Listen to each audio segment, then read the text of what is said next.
10 seconds.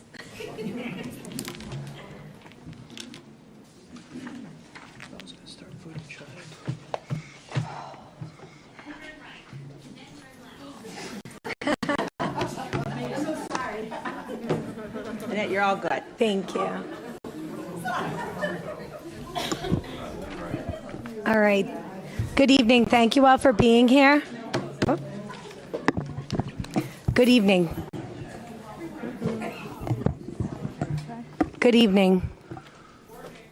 Oh, great. Thank you for all thank you all for being here.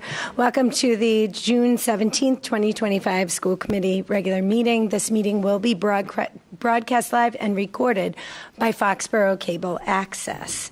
We're going to start off the meeting. We're going to start off the meeting with the superintendent update tonight in light of recent events. So I'm going to hand it over to Dr. Burdos. Okay, thank you. Good evening, everyone. I'd like to begin my superintendent update this evening with a topic that I know that's on all of your minds. And of the many minds that this topic is on and the reason for that, that's why you're here this evening. There's probably also many people that are tuning in and watching online. So for those of you that are online or you're not in the audience here, we do have a large number of people that are here. So I wanted to provide first some context in case people are wondering, because we do have a lot of other exciting events on our agenda this evening. After school last Thursday, the Foxborough Police Department learned of a concerning social media post, and it was references to the Ahern Middle School, and while also making references to the 1999 Columbine high school shooting. A police investigation was immediately initiated at this time.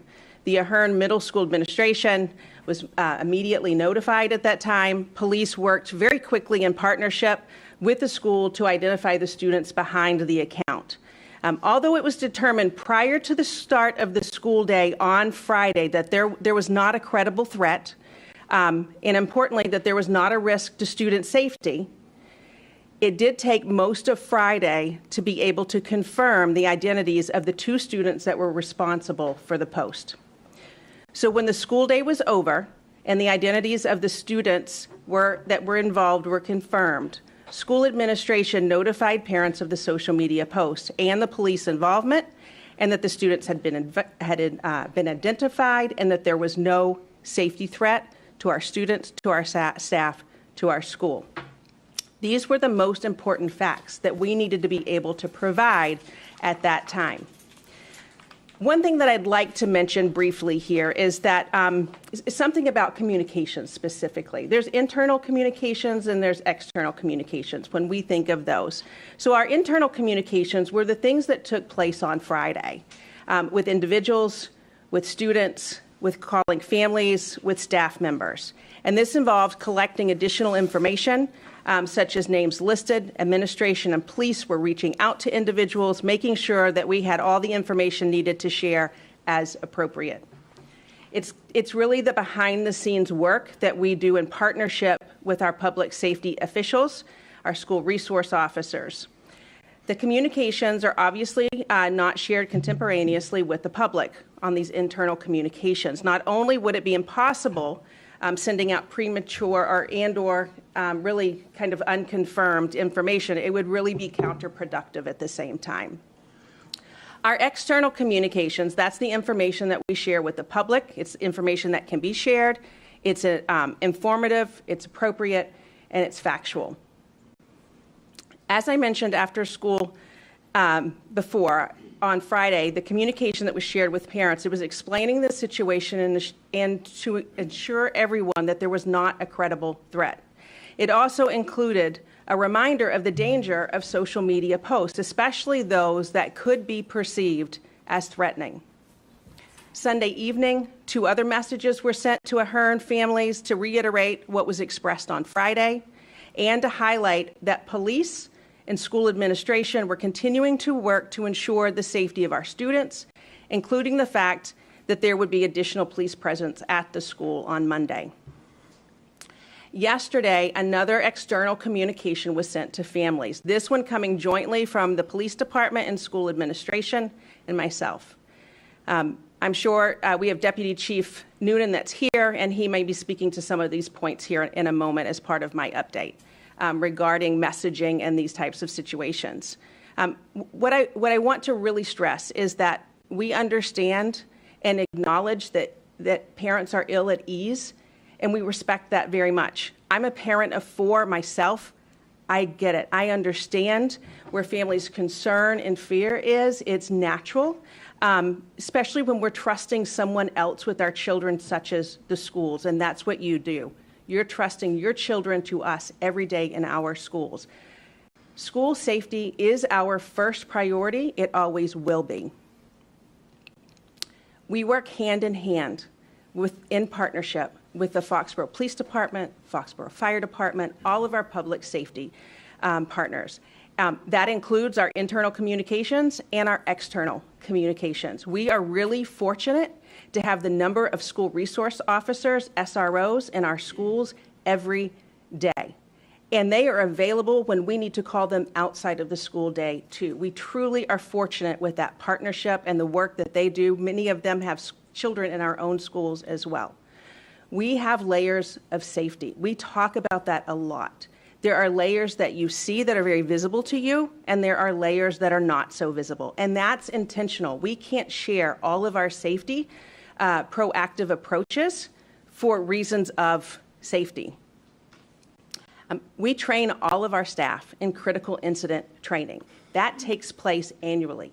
You might see it more in the fire drills, evacuation drills that we do, but we have training for all new staff through critical incident training, which includes school shooting trainings, all of that. We do that. We have that at the adult level of who are taking responsibility for our students.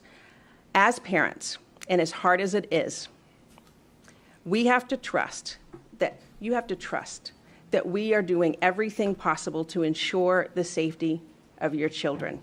What we do on a daily basis in school, it involves all of this. It involves what we've talked about at this table, hardening access to buildings and our schools, the internal controls that we have, the proactive trainings that we have for our teachers, and then those for students that are developmentally appropriate. If you want more information, on our website, under the school safety tab, there are frequently asked questions, an FAQ document that talks about different drills, whether it's a stay in place, whether it's an evacuation drill, whether it's a fire drill, other precautions and things that we have in place that you might find helpful. It also has other information. There's another resource that's there, such as every September, our public safety police department, including Chief Grace and our SROs, they are here at school committee each September and do a very thorough presentation of everything that they are doing in schools and within the school community to keep our children, our staff safe. Those are linked on that webpage as well if you want to go back and watch the one that took place in September, the one that took place the following September. Those are linked there. I would like to conclude by, again, reiterating how fortunate we are to have the Foxborough Police Department as our partner in school safety. It really cannot be underestimated, the thanks that we have for them. We owe thanks to Chief Grace, to Deputy Chief Noonan, to our school resource officers, and the rest of the police department. We are in a unique situation. This was talked about very thoroughly at that September meeting, to where we have an NFL stadium in our town. And because of that, there are so many other resources that we have access to, trainings, et cetera. So again, I just really want to thank our public safety partners. I want to thank you as our families for trusting us with your children. We know that it's hard in times like this. But again, we have many different layers, those that you can see and those that you can't see. So I'm going to invite Deputy Chief Noonan up to the guest table, and if he has any other additional comments that he would like to share. Good evening, thank you.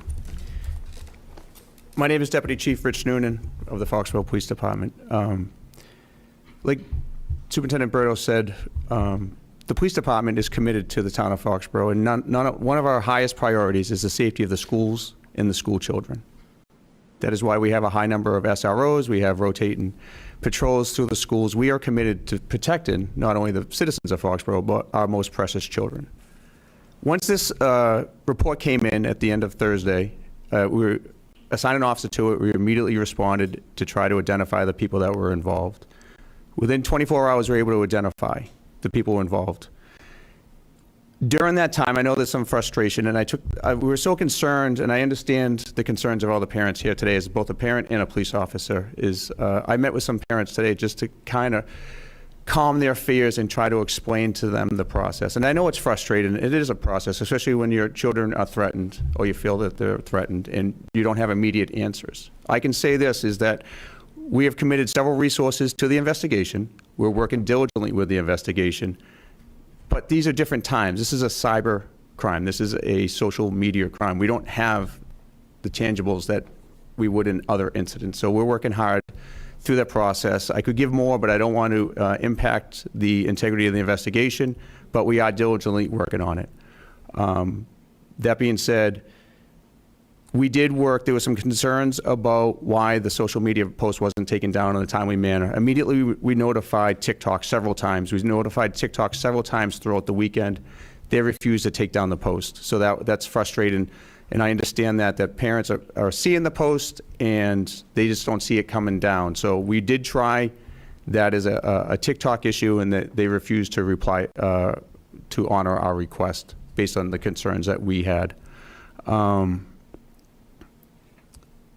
We have officers assigned, like I said, and it's going to be a process. All investigations are processed. Unfortunately, it's not like TV where everything wraps up by within the hour. So we ask for people to trust the process, trust the police department, and that we're doing our due diligence, and to come forward with any information they have or any concerns. I spoke to several parents, like I said, and I'm more than willing to meet with more parents throughout the week just to calm their fears.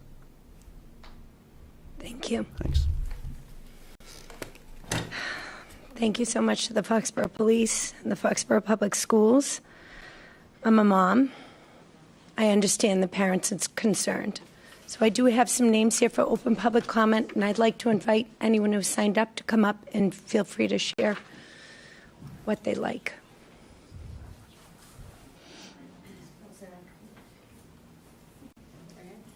Sure. Just give us your name and address, please. Hello, good evening. My name is Sarah McVeigh at 81 Central Street. I've been a resident here in Foxborough for about 15 years and have 3 students in the school system, 2 of which are at the Ahern Middle School. And I'm here tonight to express my concern about the terroristic threat on social media.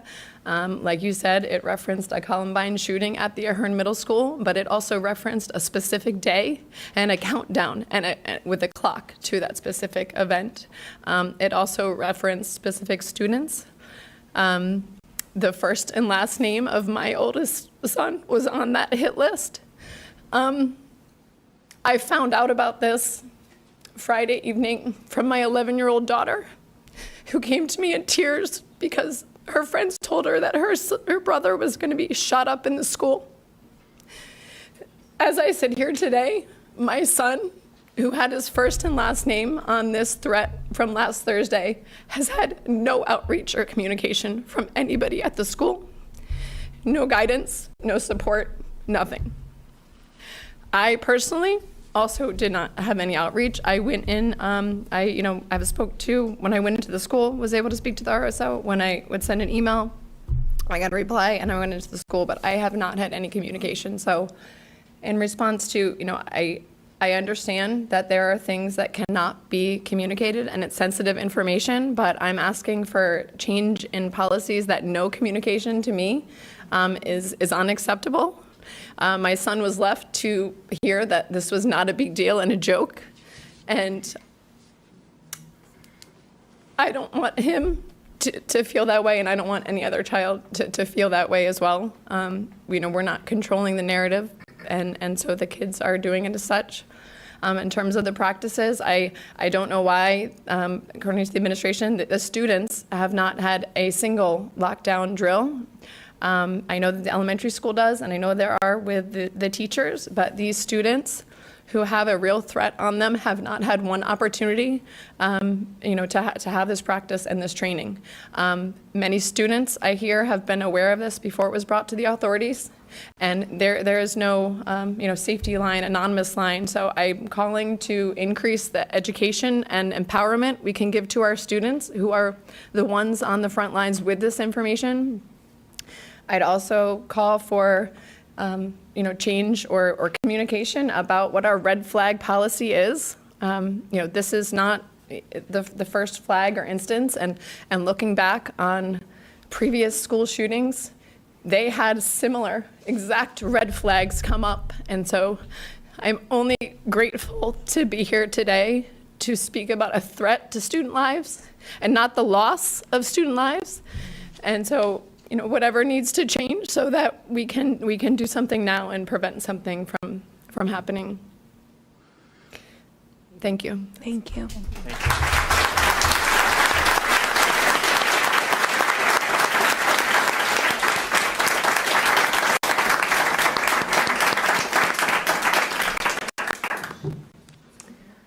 Anyone else who would like to come up for open public comment?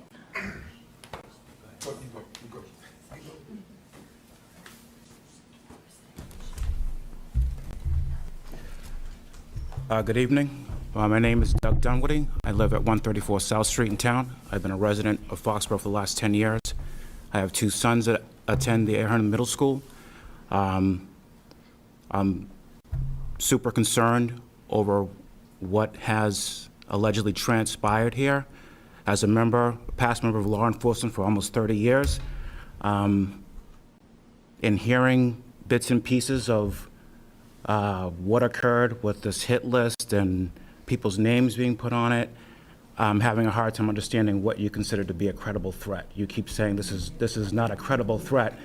I feel that the safety of my children are in jeopardy if the school committee wants to say that people that are planning or plotting some type of school shooting activity, whether it be real guns or BB guns, is a credible threat.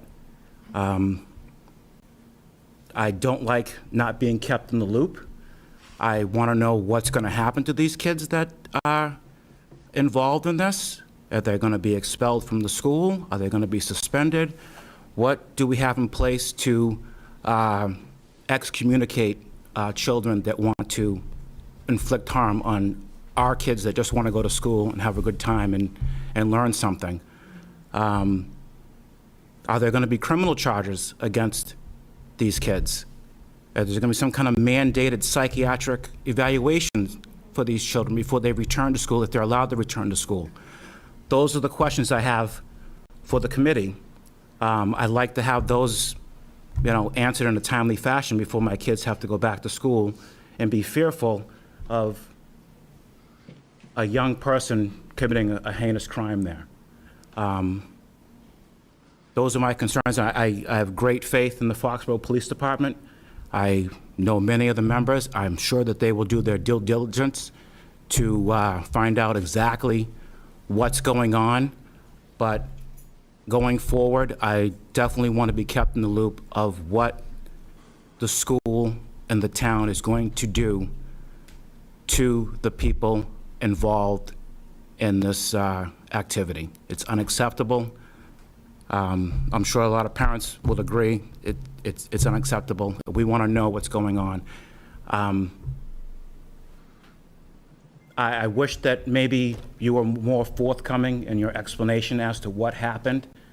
And because I think all of us here have gotten bits and pieces of details about hit list and weapons involved and et cetera, and you didn't speak of that. I don't know why you wouldn't inform the parents of what you learned during that investigation. I'm not asking for names of individuals involved or individuals that were targeted, but I'd like to get a full description and detail of what the incident was, what took place, and what's going to be done going forward about it.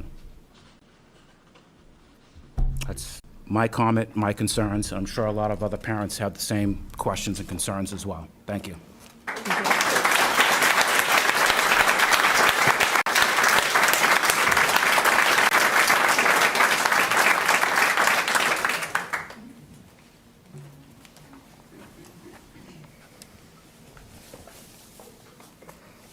AJ Dooley, 3 Creighton Ave.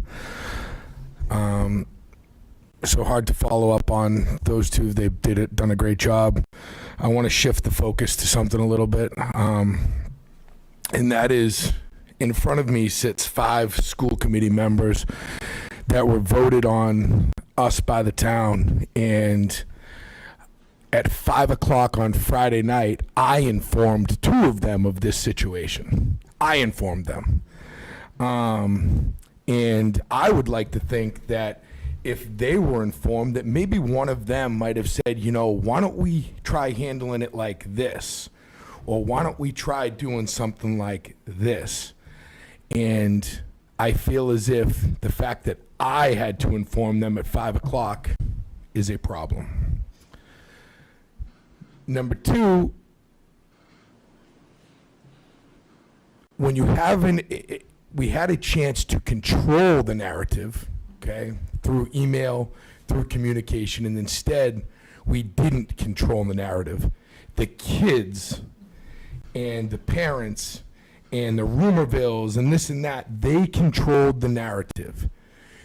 What sits in front of me had the opportunity to control well, they actually didn't have the opportunity, which I wish that they did, because I voted for all 5 of them, clearly. I wish that there was an opportunity for us to control the narrative. When I'm at a baseball game and I have a kid come up to me in 5th grade joking, saying, "Hey coach, did you hear about that they were going to shoot up the school today? But I guess now it's going to happen tomorrow at the 8th grade graduation." And I had to stop him, put my arm around him and be like, and I got very serious with him, and I was like, "No, bud, that's not what's going on." But the kids were controlling the narrative. So I wore my shirt today, and it says, like Bill Belichick does, Do your job. "Thank you, Joe."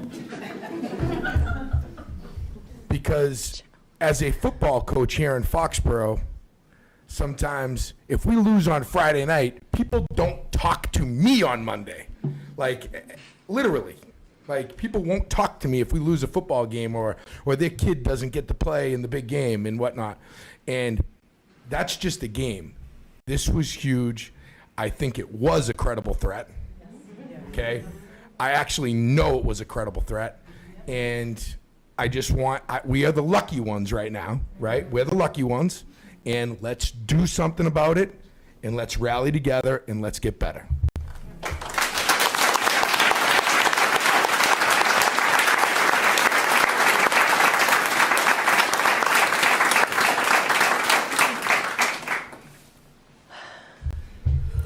Hello, my name is Delia Ramirez. I didn't know I was going to be on TV. I would have gone to the salon. I've been 257 Main Street, and I've been in Foxborough for 21 years. I've had 2 adult children that were in the school system, and I'm raising a granddaughter and her 2 siblings, and they are in the school system. And first of all, I have 3 points. First is, how do you know it's not a credible threat on Thursday when you didn't even know who the children that were involved were, who they were? How do you know it's not credible? Even, like with the experience that we've had, it's always been the nicest kid or the kid that nobody ever thought would have done it. So if they were identified within the 24 hours, this was Thursday, Friday, school was as usual. I mean, I don't understand. That's number 1. Number 2, I got information from a text message from a terrified 13-year-old. I don't know what the communication should have been, but I do know that it should have come from the school. We're dealing with something, I don't know, whatever, but I don't think my girl should have called me. Because the day before, there was an incident at the Taylor, which has nothing to do with it, and I understand, but still, our nerves are están de punta. I don't know how to say it in English. Anybody who can translate, just go ahead. Heightened. Right. So we are, nervous about what happened. Then all of a sudden, I get a text, and I don't think it's correct. Information should have come from the school, not from a terrified student, especially when they already know that there are armed policemen there at the school, inside and out. Third, last year at the Scouts Pancake Breakfast, my car was drawn at and right in front of the office, in the parking right in front of the school office, of the Ahern School office. When I called the school to see if there were cameras or something, they said, no, the cameras only take the door of the school. I think that needs to change, because danger comes, once they're at the door, I mean, really? I think that should change. And for me to be here, obviously my girl did not go to school on Friday because she was terrified. The other one, I don't think she knew about it, and it was her field day, so she wanted to go. But when she came home, she found out. She knew what was going on. Honestly, parents need to know. We need to know so that at least we can talk to our kids, because things are not like before. This is not when I went to school in 19... Okay? This is not. The threats that are now, they are for real, because there are sick people. They're sick. It's parents maybe can't do something, or parents see and not do anything. But us as parents and as grandparents raising grandkids because they can't be with their parents, we can't have this happen. I'm too old for this. I am. It's terrible to have this feeling when I didn't even have it with my own children. So please, please, next time, may we have a message, anything, from the school first, so that we know there's something going on, but everything is okay, so that when our child calls us or texts us, because all the kids have phones, so did you ever think that we were not going to find out until Friday? I don't think so. Thank you very much. Have a good day.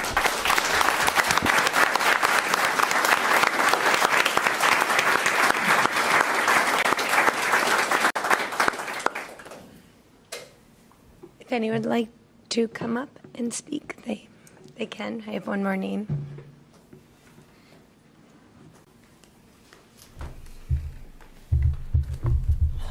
All right. Hi, my name's Leanne Scarra, 14 Lewis Road. I'm not great at public speaking, so I'll do my best. The threat came in on Thursday. Authorities were made aware. School officials, some, were made aware. The option for a parent to protect their child was taken out of their hands when you didn't notify them. It should have been their option for their kids to go to school the next day or not. You didn't inform them. They couldn't make informed decisions because there was no communication. The kids have not done lockdown drills. Some of them have done stay in place.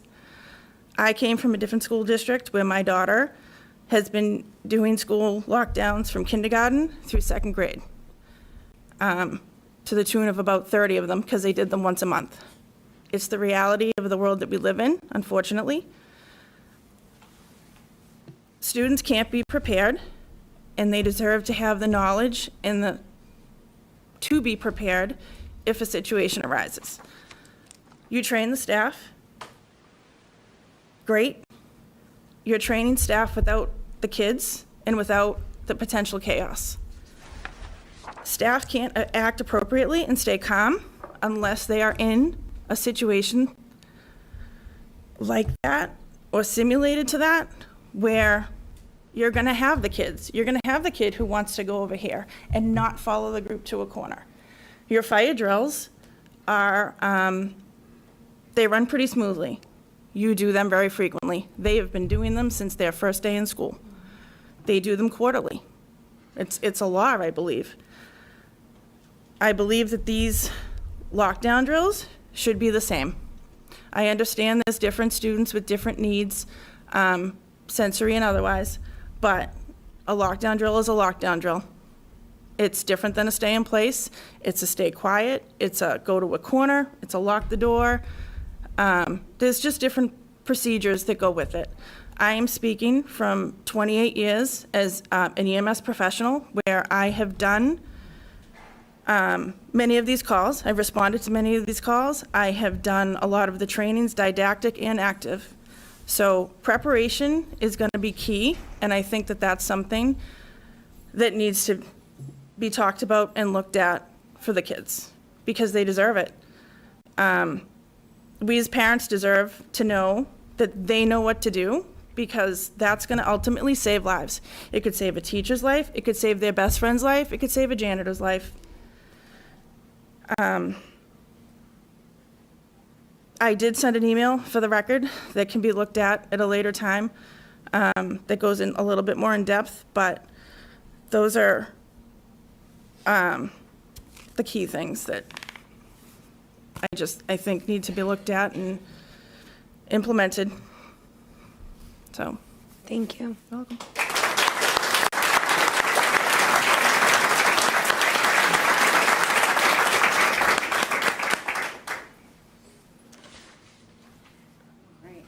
Anyone else? Good? Okay. My name is Caitlin Ivets. I've been a lifelong community member, living in Foxborough my entire life. I am furious. My daughter was also one of the people named on a TikTok that references Columbine, has a date of November 6th, which, if anyone is not aware, that is National School Violence Day. To say that it is a non-threat is ridiculous and absurd, and I'm irate that someone can be methodical to reference Columbine, have the music, the names of kids, my kid, all these kids, and the ones that aren't named, the ones that get hit by accident. We are fortunate to be sitting here, and what's the process? So I did some looking into the law, because I don't want to have to wait until this child shows up with a weapon or drugs to get expelled. And there are certain circumstances, and it does explain, unless there is questionable of safety, and that's what needs to be considered. Questionable safety, not one of you can sit here and say with 100% surety that this child who has been in trouble, who has created stories about my daughter dying and has made references to her dying, her dog dying, her uncle dying, and tell me that I should feel safe and that we don't get to know the plan. But it's unexcusable behavior. He has a past. This is unexcusable. We have a warning. And if we don't take advantage of it, we are going to be the next town on the TVs answering to them. What didn't we do? How didn't we see this happening? We are seeing it happening. And every one of you are accountable to the decisions that's made to protect these kids. I have one child of my own. I have 7 nieces and nephews younger than her, and one that's in high school. I want to know how all my family, all my friends, and all my community is going to be made safe to go back to school, because my daughter doesn't feel safe. And if that child is in school, she will not be, because that's unacceptable. The only thing missing from this headline, outside of he planned it, he plotted it, he made it known publicly, is him showing up to the school with a gun. So it's unacceptable, and I would like for that to be held accountable on a school level, because every one of you will have to answer if something happens. If we allow a child who makes these threats, and any future child to make these threats, not to be held accountable, what standard are you setting for the future? Because it should never be accepted as a joke or non-threat. It's credible. And that's all I have to say.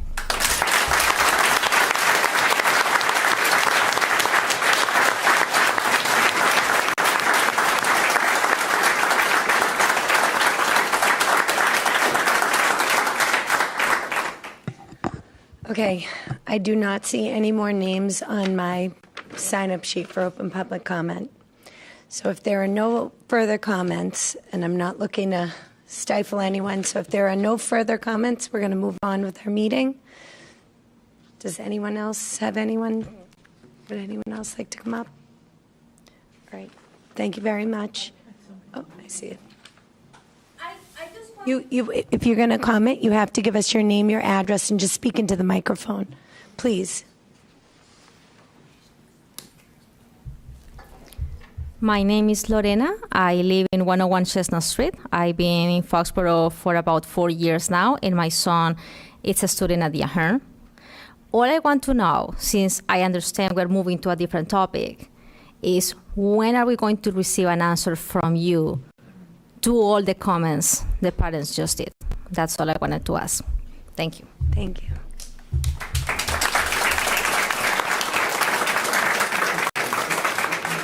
Okay, thank you all. We appreciate your input.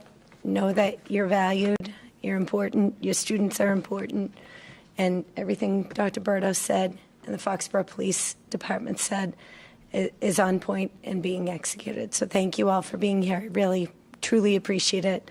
We are going to move on with our meeting. So we're going to have to move along because we do have items on the agenda we have to get to. So thank you all for being here. We're going to move on to the approval of minutes, which is the next item on the agenda.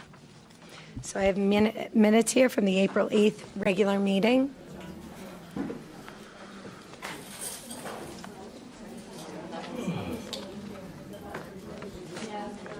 I move to approve the Foxborough School Committee regular meeting minutes from April 8th, 2025 as written.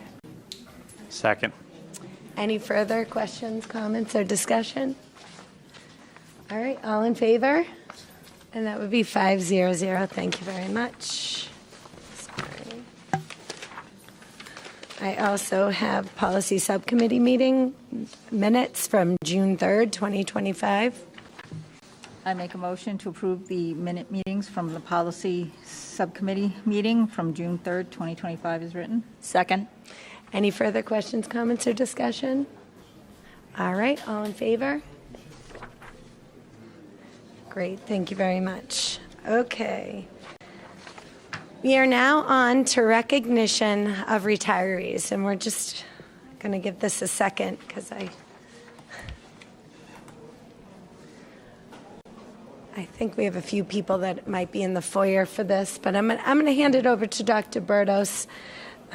We have a lovely list of retirees that we're very grateful to and that we're glad that they're here. And some people that we're grateful to that aren't here. So, Yes.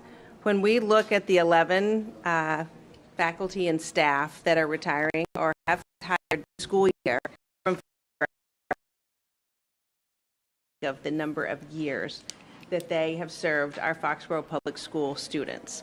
I'd like to go through and just share their names, where they have worked, and then also those years of service, because it really is quite extraordinary when we think about the number of them out of these 11 that even have more than 2 decades worth of service to our students. James Callahan, social studies teacher at Foxborough High School, 30 years of service. Just looking to see if I saw Jim. I don't see him in the audience here. Nancy Carey, grade 4 at the Taylor Elementary School, 22 years of service. I think I saw it. She had to leave. Okay. Wendy Fay, educational assistant at Foxborough High School, 25 years of service. Meg Fox, Foxborough High School as an educational assistant, 12 years of service. Cameron Carney, educational assistant at Foxborough High School, 18 years of service. Annette Kerner, music teacher at the elementary level, 27 years of service. Marvis Makepeace at the Burrell special education teacher for 28 years of service. Connie McLaughlin, secretary at the Burrell Elementary School, 25 years of service. Dorothy Miralis, extended day at the IGO, 25 years of service. Darlene Reed, digital learning coach at the elementary level, 12 years of service. And then Nancy Siracusa at Foxborough High School, the manager cook there for 42 years of service. Extraordinary. And I'd also like to invite up, we have some special guests here to provide some special recognition as well, Senator Feeney and Representative Chason. So I'll invite you up to the guest table. The podium Whichever works you're- well yeah. too. Yep, whichever you prefer. All right, Representative, we're up. Thank you, Madam Chair. Thank you, Superintendent Berdos, to the members of the committee. Appreciate what you all do. I know it's challenging times, so the fact that you're here dealing with this, but now recognizing some incredible people here in the community of Foxborough. It is not lost on me when we celebrate the good work that Foxborough schools do on a daily basis, and it's certainly something that we're proud of. Both Representative Chasen and I are very, very proud, and we have bragging rights in the State House when we talk to our colleagues about how great Foxborough schools are. We know, with all due respect to this committee and to the work that we do, it's not about policy. It's not, it's very critically important policy and statewide policy and funding and resources. But the reason why Foxborough schools are what they are is because of the staff, the educators, and people that give up literally, decades and decades of their life to serve the students, to make sure it's not just about curriculum, but it's about nurturing the whole student in every single job in Foxborough schools. That is not lost on myself and the representative. And to celebrate, we wanted to come by and to offer the folks that are retiring citations on behalf of a grateful Commonwealth as well, Madam Chair. And I'll read one. We have one for each of our retiring staff members, but I'll read the one from the Massachusetts citation. Be it known that the Massachusetts Senate hereby extends its congratulations to, this one is for Annette Kerner, in recognition of your 27 years of dedicated service to Foxborough Public Schools and your commitment to public education in the community. Be it further known that the Massachusetts Senate extends its best wishes for continued success and much relaxation, I added that one on, that this citation be duly signed by the President of the Senate and attested to in a copy thereof transmitted by the clerk. Congratulations. Congratulations on that. And like I said, we have one for each of the retirees, and I'll turn it over to the representative. Thank you so much. Congratulations to you. Thanks for all you do. Want to read it? Oh, was that not? No, that's all right. Yes, we have a gift as well, so that we're going to grab that. Oh, absolutely. This is about you, not about us. This is about you. So good evening. Thanks for having me. It truly is an honor to be here. I mean, it's tough to always follow Senator Feeney because he wraps up pretty much everything that's in my head so elegantly. It's incredible. But it really is a thank you to the teachers, their commitment to the service, the town, these students. You're molding lives. You're molding lives. So it's truly important. So similar to Senator Feeney, we have an official citation here from the House of Representatives.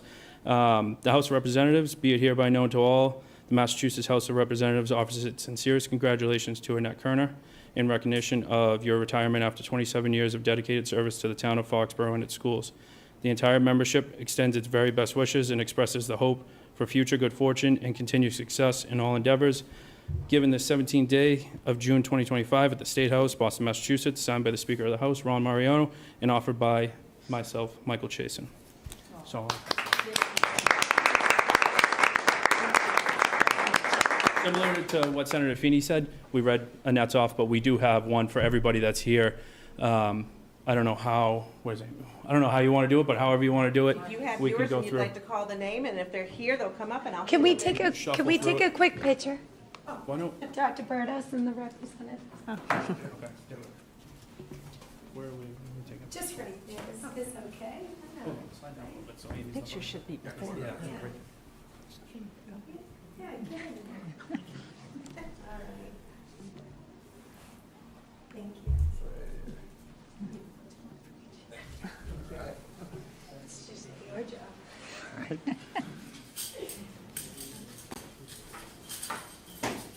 Go over there and shake their hands. No, she's not here. Connie McLaughlin, not here. All right, we'll put that one aside. Marguerite Fox. All right.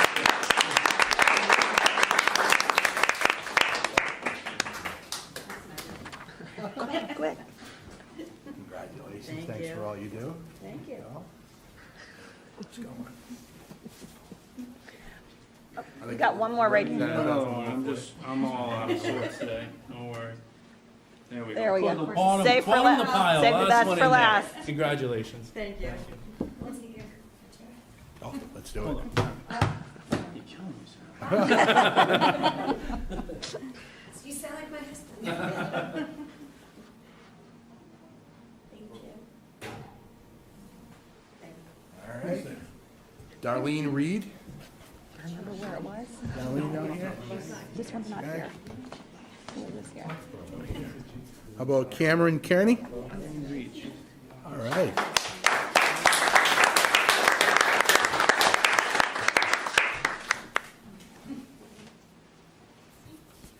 Congratulations, best of luck to you.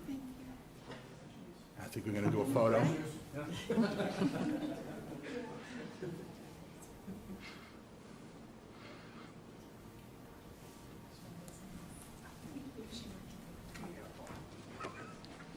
Nancy Siracusa? She is sick and was not able to be here. Sick. 42 years and Here's the other two that aren't 42 here. years. I know, yeah. Dorothy Merlis? Dorothy here? No.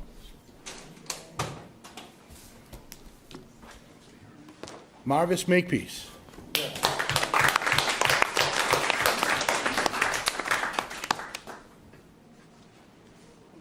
right, congratulations to you.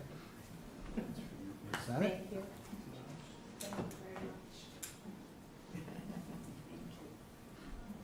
Thank you.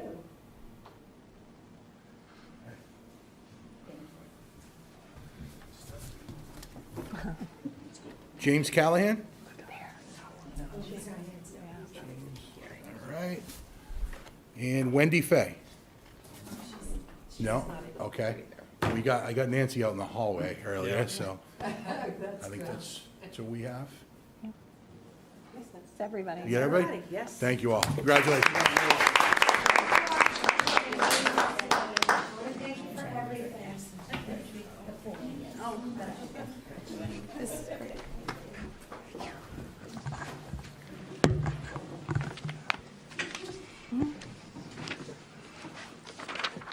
Thank you so much. It was really nice.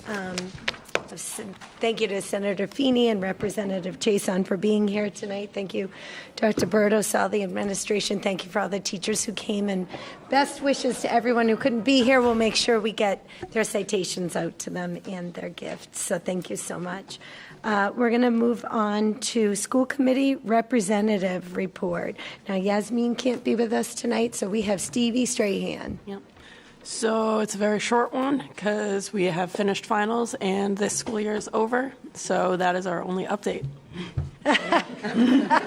School's over. Yay. Congratulations, you made it. Yes, you're officially a senior. Yeah. All right. Good job. Okay, we're going to go to Dr. Donovan to talk to us about Foxborough High School overnight travel requests. And here he is. Congratulations to you for making it one more year. It's all good, and congratulations to Stevie on finishing her year. So I'm here tonight to request approval of our a trip which the school committee has approved before to Costa Rica. It's a we are hoping for between 10 and 12 students. That's the same number that went last time. Where they work in the rainforest at a science center. They do some cultural excursions, and it occurs over February break next year. Nice. Sure, please. Have kids already signed up for this, or is this more of getting permission first and then kids will sign up? We do have some kids who have expressed an interest in it, and so we're coming to seek approval so we can start the process of families being able to sign up officially. Fantastic. Any other questions or discussion? I could be the one chaperone. Yeah. You're kidding, right? You'd have to fight Senora Yeah. Smith. Yes, we need. I think this is great. I think it's really important. Yeah. Okay. So I make a motion to approve the Foxborough High School overnight travel request. Second. Sorry. That's okay. Any further questions, comments, or discussion? All right, all in favor? And that would be 500. Thank you very much. Thank you. That's okay. All right, we're going to go over to Ms. Karen Sheridan. She's going to talk to us about special education out-of-district tuition. So in your packet, there is a memo, and then there's also a budget transfer for your review. So in accordance with Mass General Law, Chapter 71D, and MGL Chapter 40, Section 4E, subsection H, The district is requesting the approval to prepay special education out-of-district tuition for private schools and collaboratives. This has been a past practice. The district has done this in the past, so this is not new to the district. The other thing, there is also a budget transfer that goes along with this, and that would be, as you know, with your new policy this year, anything $25,000 or over has to have school committee approval for transfer. So the transfer is with the prepayment of the out-of-district tuition. I want to make sure that all the expenditures are in the proper line. So that would be the budget transfer that also goes along with this. Okay. In the memo, there also is the language that's on the Section 71D and the Chapter 40, Section 4E, because the private schools and the collaboratives, there's two different laws. So if you have any questions with regarding it, but that language, I won't read it, but that is on your memo. So that's the first thing. The budget transfers in the next section, it's kind of mixed because I have that budget transfer for the out-of-district, but then I have another budget transfer coming up. So that's the first thing, is the approval of the prepaying and the approval of the budget transfer. Okay, so we'll start off with just The prepaid. Yeah, the prepaid special education out-of-district tuitions, correct? Okay. Any questions? Yeah, I had a question. Is the out-of-district, is that new fund that was approved at town meeting, is that where that was coming from, or is that something? No, the out-of-district private school tuition, so we have, in this particular case, there's private schools for the special education students, and then there's collaborative.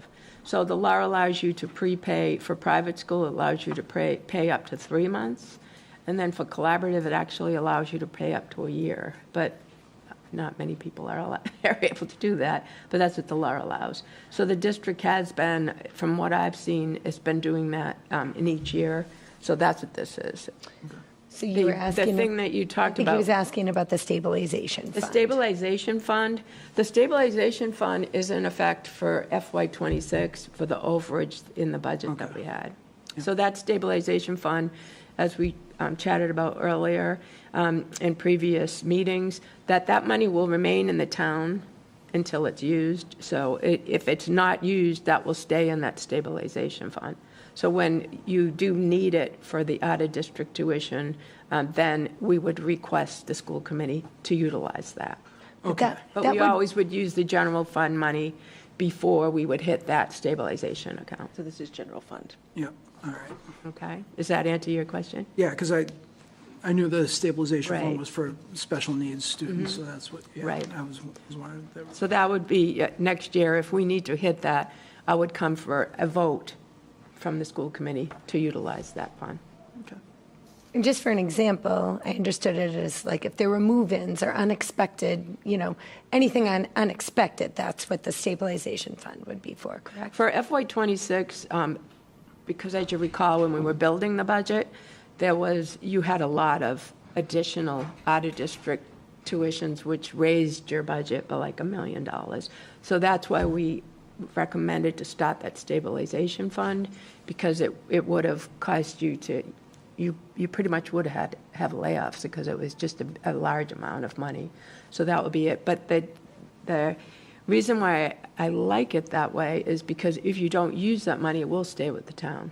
Great. So if there's a circumstance where, say, one child does not go out of district or comes back in, then that money remains with the town. Great. Thank you. Thank Okay. you for explaining. Great question, Patrick. Great. I make a motion to approve the budget transfer and prepay the private school tuition account to the collaborative tuition, and have the funding in the appropriate accounts to cover the out-of-district prepays for the fiscal year. Second. Any further questions, comments, or discussion?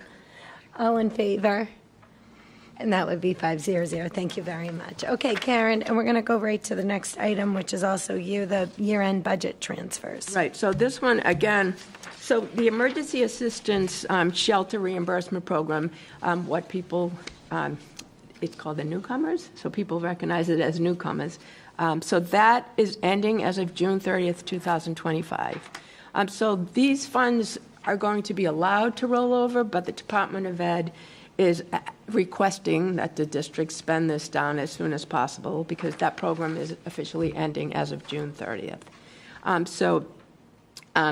As you are aware, in the FY26 budget, we do have some offsets to that budget that we were using some of this newcomers money, but we also, after budget, got a little bit more revenue come in. So what we'd like to do is we're requesting a transfer of funds. And the transfer of funds is going to be, so we're going to utilize some of the general fund salaries that are able to go into this newcomers grant to enable us to, that will enable us to spend down some of this money and then also allow us to get some needed technology that we'd like to purchase. And the reason that we would like to purchase that technology now is because we have been notified that, the tariffs had made the technology go sky high, all right? So then that was probably about a month ago.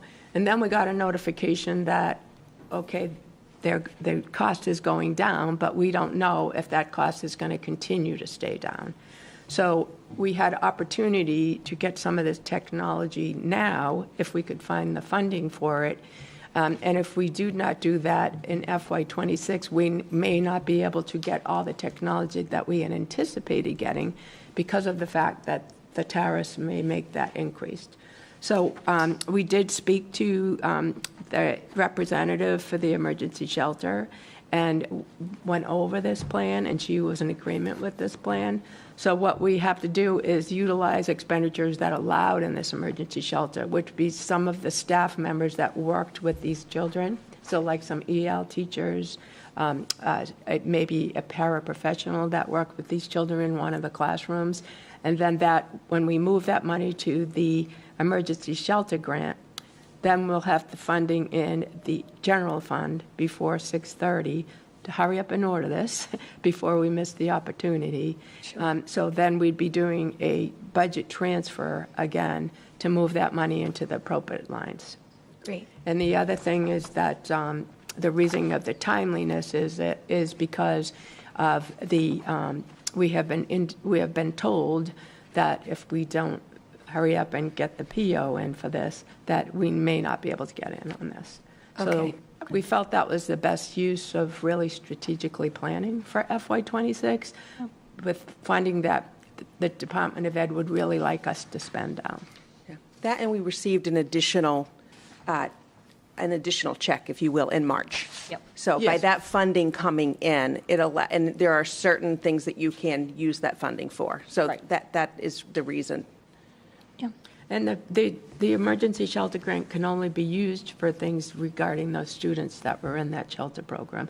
So that's why the transfer of some of the staff that we can move over to there. Gotcha. And like Amy said, that we did get more revenue after the budget that we did not think we were going to get any more revenue because we thought that the revenue stream was ending. But we did get a little bit more revenue, which enabled us to be able to get some more technology.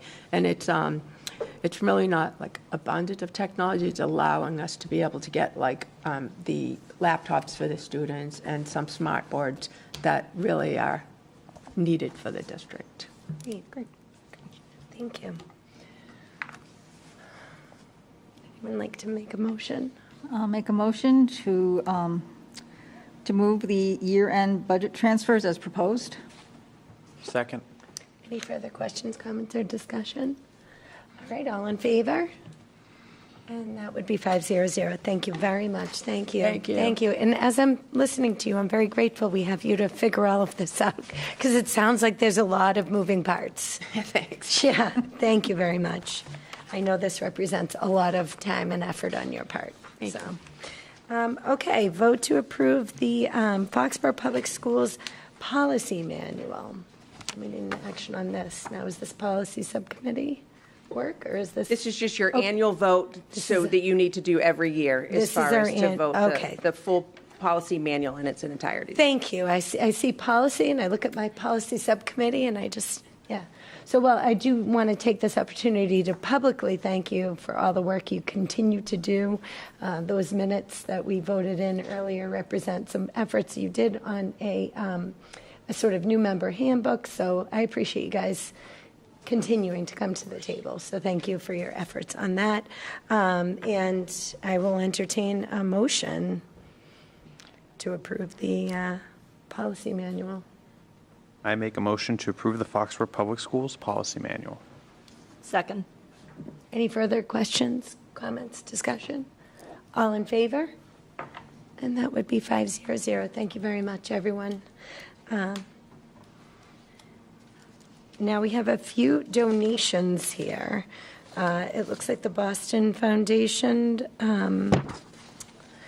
and Diane McDermott Roy. Ms. Sheridan, did you want to just? Yep. So the first one is the Boston Foundation on behalf of Kenneth and Patricia Elovitz Charitable Fund. It's a donation in the amount of $1,800. The restriction is it is to a Foxborough High School for the 2025 Elovitz Engineering Scholarship Prize. So that's the first one. The second one is $4,000, and that is for the Diane McDermott Roy Gerald Roy Scholarship, and that's in the amount of $4,000. Do you want two votes on this or one? Two separate. Two separate, okay.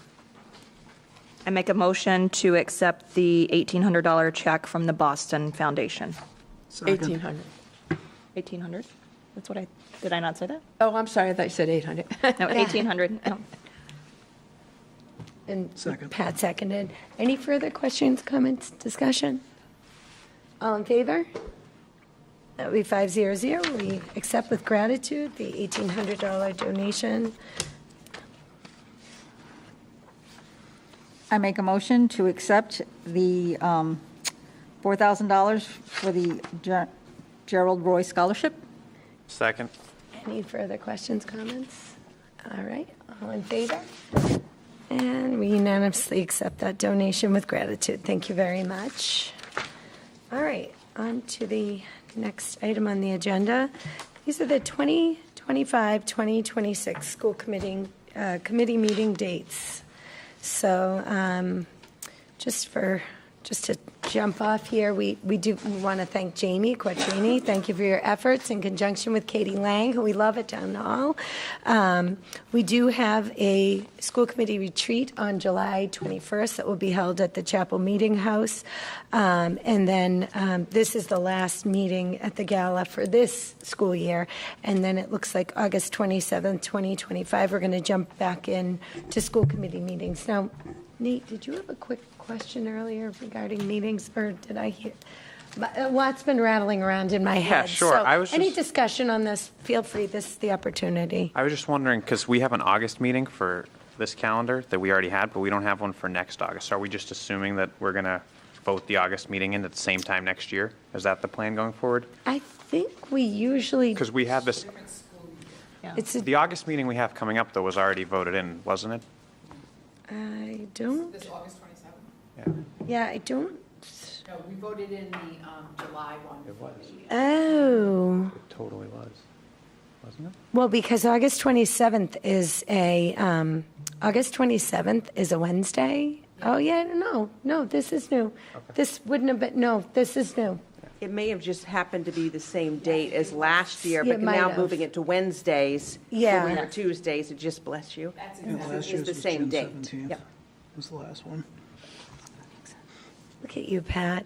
He's on point. He came ready, came prepared. Any questions or comments on this? I know we're just getting it now.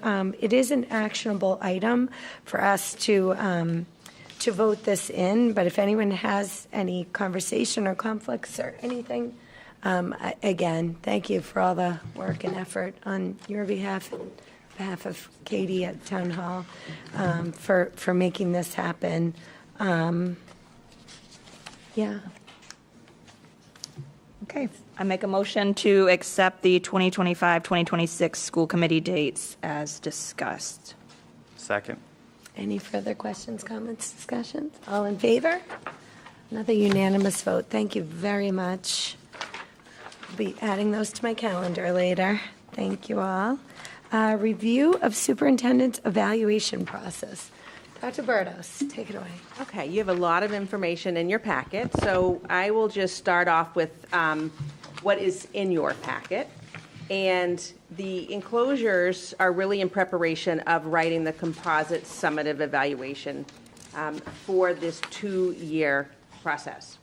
So you have information that's in there from the mid-cycle, which would have taken place this time last year, year 1 of 2, and then you have new information in there for year 2 of 2. So as part of the 5-step process, we start just as teachers and anyone that's licensed from the Department of Elementary and Secondary Education. You start with a self-assessment, you analyze where your goals need to be and set those goals, and then develop a plan to go with that. And that is here at this table in September. And those goals could be 2 years, or in our case, they started 2 years ago. Some of them went into the second year, and then we had some added goals to where we have a total, I actually have a total of 6 goals at this point. That mid-cycle review, the formative, is what takes place in June. That was at the time when I talked about where I was with the goals at that time. I added some goals in that following September. But then what we've had here, which is a little bit different, was talking about some of the things. It was 3 questions that I always answer. You know, what am I working really hard on? What are the challenges? And kind of got into that this time last year. So that information is at the very end of your packet. You have all of that, even though you had that before, since it is a 2-year process. And then the summative at this time is to really wrap it all up, to look at those goals, look where we are, and look at the 4 standards that you evaluate myself on, and just as all educators are assessed on. So I wanted to start with the goals themselves, because that really is what's driving all of the work that we're doing. As educators, we have to have a professional practice goal, a student learning goal, and then, in my case, a district improvement goal. At the school level, it would be a school improvement goal. And then there are other goals in many cases, of which I have a couple that are here. And so we have those goals each year, and then the 4 standards for practice here are instructional leadership, management and operations, community engagement, and professional culture. So I have assessed for each of those goals where I believe that I am with those goals, and you can then assess as individual members. I think one of the things that's important to remember is that this is based over this last period of time. So as our 2 new members with Chelsea and Pat, you are not responsible for the evaluation process itself.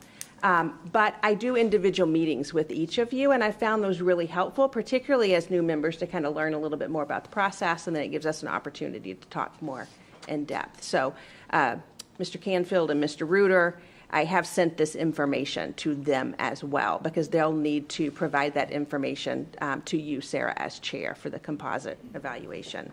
But just to kind of do that 30,000-foot view here, since you do have so much information in your packets, when we go to the professional practice goal, that was to support the leadership team and personalized and differentiated support based on their needs. A couple of highlights here.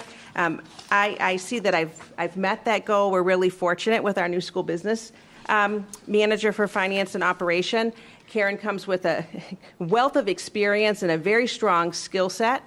So that part, it makes it easy. But again, coming to a new district and learning all of our, management, operations, and finances, and just to be in Foxborough, that takes time to be able to support someone in that. So working really closely with Karen has been a great, wonderful opportunity this year, and that's included not only our leadership meetings, but the ongoing budget meetings that we've had, and some of that has been quite the number of meetings on the calendar by meeting every single department and going through the budget and helping to kind of learn what our budget is, and then again take from her perspective what she sees that could be some, whether it's efficiencies or thinking about things such as that special education stabilization fund a little bit differently. So that's the first goal. The second one, which is the student learning goal to work effectively to implement the multi-tiered system of support, MTSS. We've heard a lot about that here at school committee meetings. You see that played out as far as meeting that goal, the work in helping support the NEAS process with Vision of the Graduate at the high school, co-chairing our Diversity, Equity, and Inclusion Committee, working with our budget and how that is going to support the work that we're doing, whether it's through co-teaching, our social emotional learning supports, and really working to ensure equity and access and the inclusivity for all of our students. So the third goal, the district improvement goal, this is to closely monitor and enhance the capacity of Foxborough Public Schools to address issues of educational equity, including student achievement, school belonging, connectiveness, and disproportionality. A lot of this information that's been presented in the work that we've done has been right here at these meetings in the fall, in September, and then at the end of the year. So our plan for success, our one-year action plans, and all of the information that is attributed to that work. Whether it comes to professional development, myself being an active partner in that or presenting. So again, this is information over the course of 2 years. So even working with two of our teachers and presenting a workshop, myself with professional development, have done that, co-leading a book study when it comes to this work, and really supporting all of our SEL, social emotional learning teams, our professional development team, and our diversity, equity, and inclusion team, and really collaborating to work together for that work. And then obviously continuing with the budget and the work there to support the programs and services that we have to students to be able to meet those needs. The fourth goal, which is a district improvement goal, which is our plan for success. Again, you've heard a lot here, an update on that work. We have had 4 of our large meetings to date. We have 34 people on that team. That's including parents and guardians, teachers, an educational assistant, our administrators, central office administrators at the district level, as well as our building level administrators. Our next meeting is in July, and that work is we're at that messy stage right now and really looking at how it all comes together and how it will end up forming into those strategic objectives and goals and what that will look like. But as part of that, as you're aware, we've had multiple focus groups, we've had surveys that have gone out, and then the team working together with a lot of data to be able to do that work, which the anticipated goal. So that one is significant progress and not met at this point in time. Although I would argue what we had planned to be able to do, we've met that as far as this school year. The fifth goal, which is to review aspects of staffing and efficiencies across all operations and departments to be able to respond to the state of emergency, migrant crisis, and the impact of enrolling students in our schools. So when I look back at this 2 years, this is one where I'm really proud of the work, and I know it was mentioned at the last school committee meeting as well. The amount of work that was done here, we were recognized and have been recognized, continued to be, by the Department of Education for the work that Foxborough has done, and really having everyone within the town being really supportive, but what we've done in schools to the point to where I was asked to present, and Sarah was there with me as well from school committee because of the support at the joint conference for the Massachusetts Association of School Superintendent and School Committee. So that is, one example of really being recognized for the work. So it's kudos to the town, but really the extraordinary efforts of our teachers and our staff members to support our students and families. At this time, that shelter program is ending at the end of June 30th, and of our students have transitioned to their new permanent residences outside of Foxborough. The last goal here, maybe it's just, I'm miscounting here on the 6th goal here, to successfully conduct and conclude contract negotiations with professional educators, educational assistants, and others by September 1st of 2025, resulting in new collective bargaining agreements to begin the next school year. At this particular moment, we have gone through negotiations and come to agreement with our secretaries, our extended day and food services, as you know from having the vote here at school committee. We're working really hard, just as our unions for educational assistants and teachers are working really hard to try to come to agreement, and we're making progress in that work. The 4 standards that we all have as educators, you have many things that are listed there as evidence under each of those 4 standards. I'll just kind of highlight a couple because I think it helps acclimate you to the documents that you have. So when we look at the 4 standards, the first one is instructional leadership. So I think a lot of the work that we've done with our plan for success really falls under instructional leadership. The MTS and data processes and practices we have, the co-teaching, the walkthroughs and working with building leaders and looking at instruction, the work with professional development and teaching and learning, and then that impacts our budget to support those programs and services to students as well. The second standard is management and operations if you're an administrator. And under that area, it is going to target a number of areas where it has to do with school environment, human resources, law, ethics, and policies. So when we think about whether it's supporting new administrators, such as thinking about a new business manager, personnel and hiring, that's one of the things that I found that's different in our district, is that I sit down with every single teacher or educational assistant that's hired and get the opportunity to meet them myself one-on-one at hiring. The support of our sub-policy, our policy subcommittee, I should say, and supporting that work however I can with that. And then anything else that comes under management and operations. There's the number of things that you have listed over the last couple of years in this case. The third standard, which is family and community engagement. This is really looking at the learning and growth of all of our students and the success of our staff through effective partnerships. And whether it's communication that's coming out, one of the things that was new this year was the Superintendent Spotlight. The June Spotlight went out today rather than the first Friday of the month because we wanted to be able to spotlight our transitions of our students from 4th grade to the middle school and 8th grade, which was today, to the high school. And then when we had high school graduation recently on June 8th. So that was just another way to be able to highlight the work that's being done and publicly recognize that work. Attending PTO, PAC meetings, parent leader meetings, those are opportunities for engagement. Working on the Board of Incorporators with the YMCA, as well as representing the district on the Child Sexual Abuse Awareness Committee in town and the work that we're doing. Examples right now, we just had a meeting in the last week and a half. We're still trying to get the bill passed as far as everyone being a mandated reporter and working with our senators and representatives to be able to do that. So that's been a long road. We're continuing that work. But partnerships, whether it's here in the town or trying to do that at the state level, that's a level of engagement that's really important.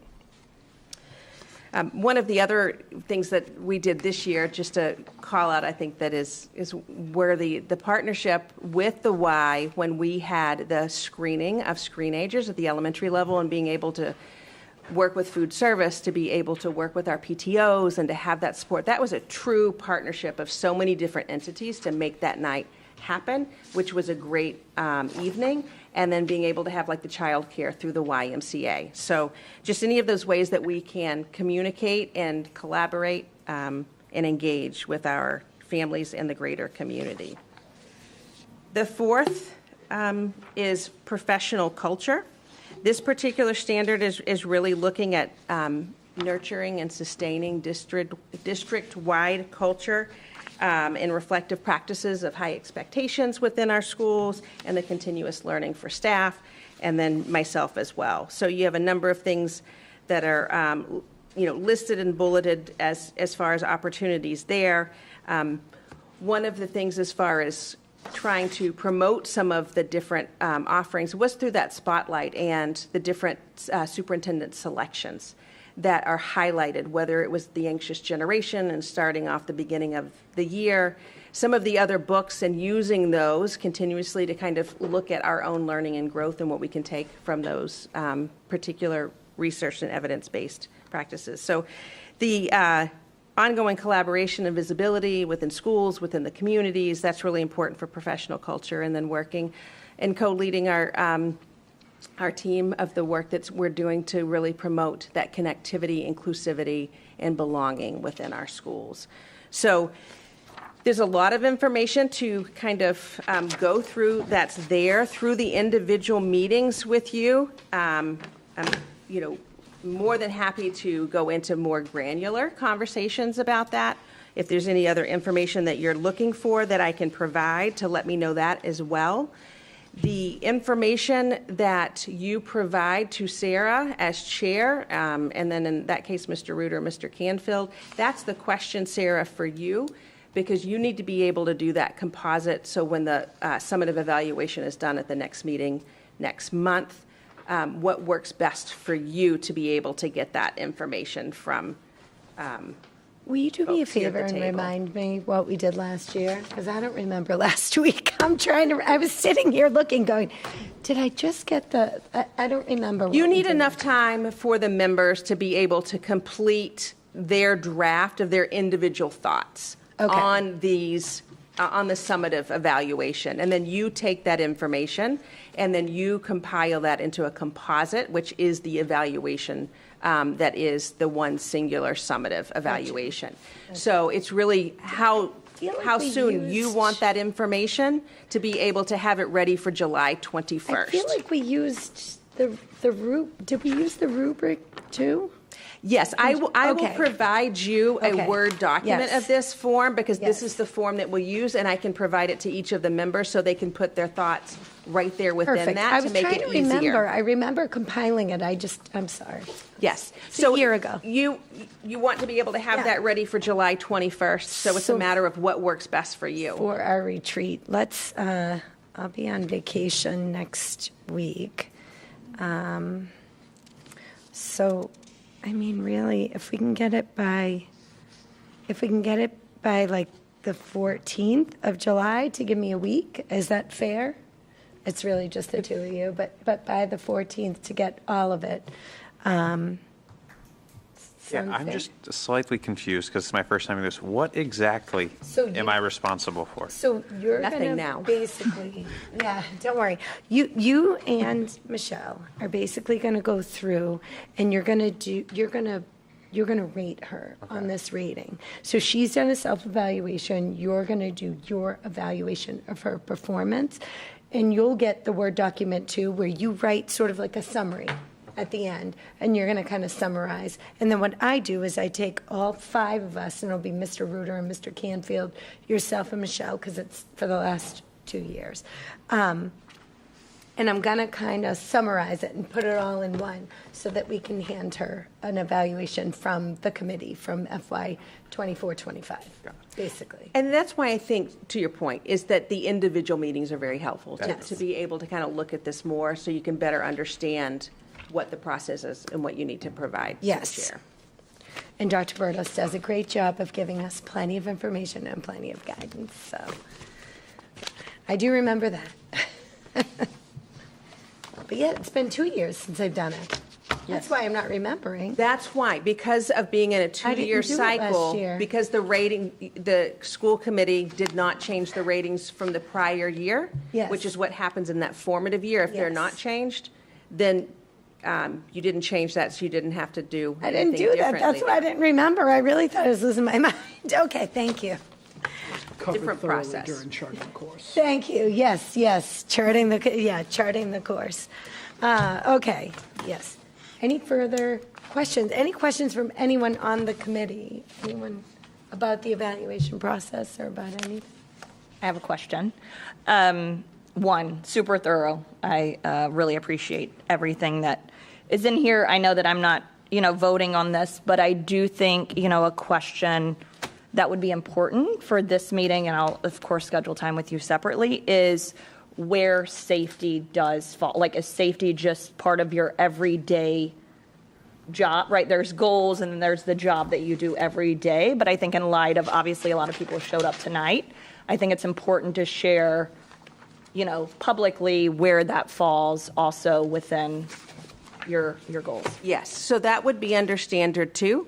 Okay. So if you look at Standard 2 for management and operations, you're going to see carrying out, as an example, the Synergy 911 recommendations as far as security and emergency preparedness. You're going to see different trainings that are there, the work that we've done to train the school safety, webinars, those kinds of things, in addition to the active training that's there, and then the work that it falls under as far as staff and professional development. And so it would be management and operations. Great. Yeah. I think the other thing that's helpful too, what you have in your packet, is the indicator rubric for superintendents. Yep. So if you look at that rubric, it will then outline under each of those, there's 21 different standards in that case. It will show, well, what does this look like? What should I be looking as a school committee member of how this is carried out? Yep. I just think important, obviously, in light of today, that everyone understands where that falls. Yes. And just to address something you said, you will actually be at the table and voting on this. You just don't fill out the evaluation. Okay, So great. because you're on the committee, you'll have a vote. Okay. Okay? And Patrick too. I came in when I first came in, a long time ago, 4 years ago, I came in as the new kid on the block, had my one-on-one meeting, didn't fill out a rubric or an evaluation because I wasn't here for that, but I was part of the votes. I do remember that. So, thank you. Any further questions? No, great job. And the other piece of that too is at that meeting to have the invitation out to Mr. Reuter and to Mr. Canfield to be there for that evaluation since they're contributing. Yep. Okay. Sounds good. All right. We're going to move on, if that's okay, and we're going to go to community update. We're going to start with Dr. Burdos because I think she's got a lot to update us on.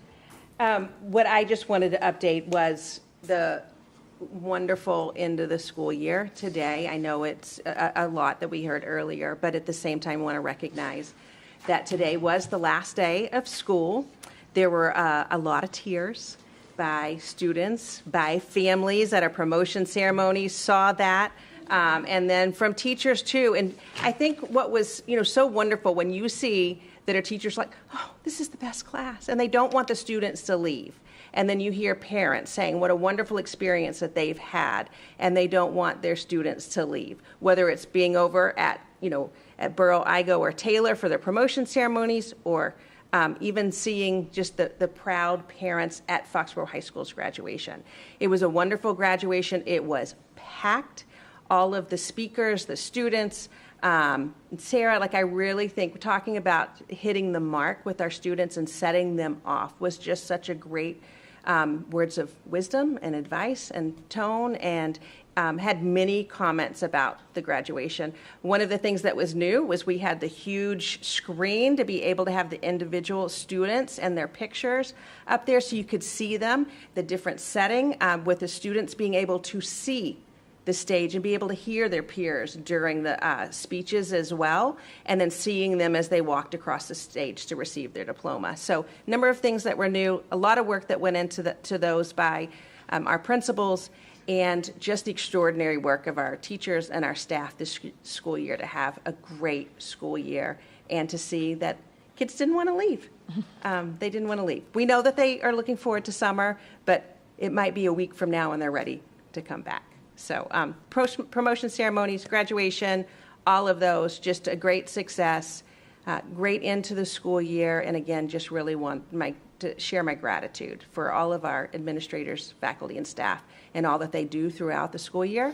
And at the same time, our families, we saw examples of just even from scholarship night and the amount of money that was extended to students to be able to go to post-secondary education was extraordinary. So there's a lot of work that was done from for supporting our graduates through all of the different activities that they had, and so many parents that contributed to making it such a wonderful end to the school year. So our deepest gratitude for all of that work, and we wish all of our graduates and those promoted to a successful next journey. For sure. Thank you. Dr. Burrows. Just a reminder to all of our students that are beginning their summer vacation today that summer work is posted on the district website. It should be easy to find underneath the student and family section. We put a lot of care into making sure that link was accessible on every single building's website. So you will find it, I promise you. And there's some good reading and math practice suggestions for our elementary all the way up to 8th grade students. Students that are looking for summer work at the high school level, I know that we are. You can find that in your teams and on department websites as well. So just a quick reminder on that one. And very grateful. I know that summer is starting today, but we have quite a few staff that are participating in curriculum projects throughout the summer. So just a reminder, even though school is not in session, our teachers never stop building quality learning experiences for kids. So we're really grateful for all of the staff that have signed up to participate in that work. That helps us kickstart our school year, and I'm really excited to work with teams throughout the summer on those projects. So very grateful for that. Thank you. Sheridan? I don't have anything, but it was nice to see the joy in Stephanie's face on explaining. I know. Debbie Downer to the students. We love it, though. Stevie, anything you want to add?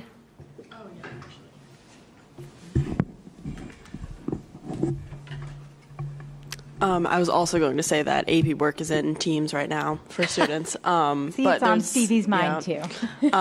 There are volunteer opportunities with the rec department right now for summer if anyone needs volunteer hours. And then I know that there also have some opportunities within the extended day program that we have at the schools for any student who needs volunteer hours for NHS or anything else like that.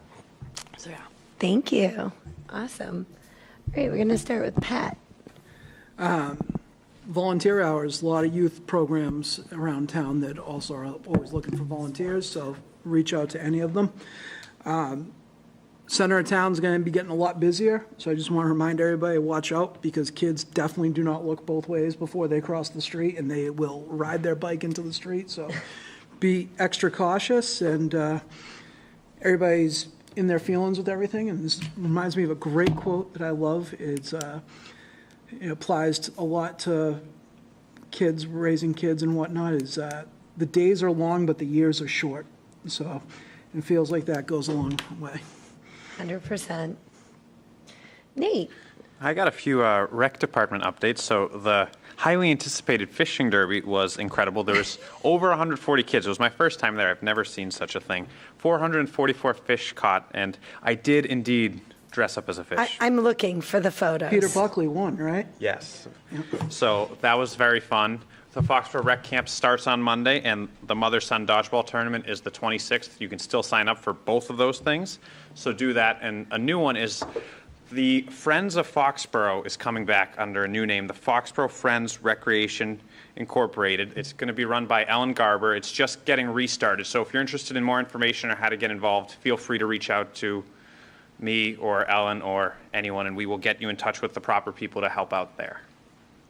Thank you very much. I'm gonna find that fish costume. You know I'm gonna share it.